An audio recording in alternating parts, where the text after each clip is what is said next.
Hello, I'm Father Ben from St. Francis Episcopal Church in Macon, Georgia, and this is my weekly message for the Friars Messenger.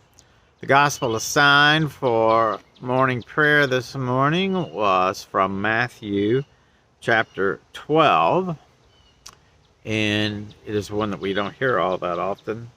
But in it, Jesus talks about a man that who has an unclean spirit that has been gone from him.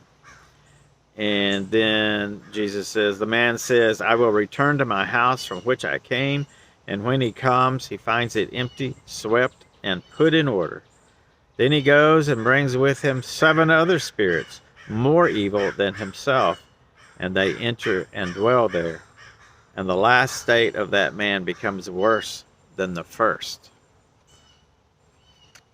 So I think what I'm hearing in that is sometimes when we release something that we've been doing, something detrimental to us or those around us, we could talk about drugs, alcohol, addictions uh, that we've overcome.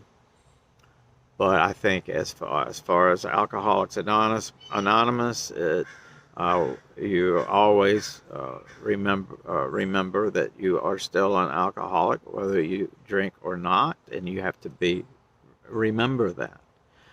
And I think for many people, what I hear Jesus saying is that we get rid of something and then we go back to it, and often it becomes worse than it was.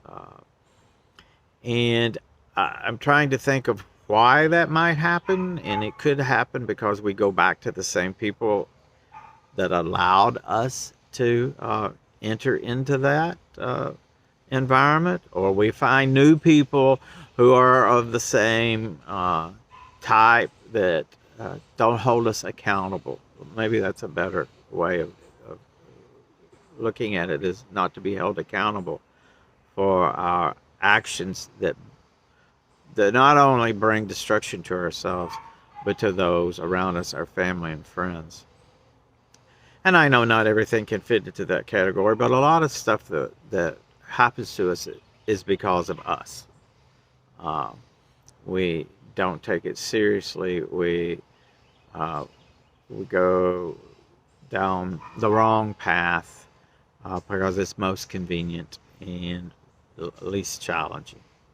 So that is what I hear the gospel today, is that when we do change our ways, which we are called to do, when we are changing our ways about how we treat people, uh, we must fill ourselves with things, and surround ourselves with people that support us in doing the right thing.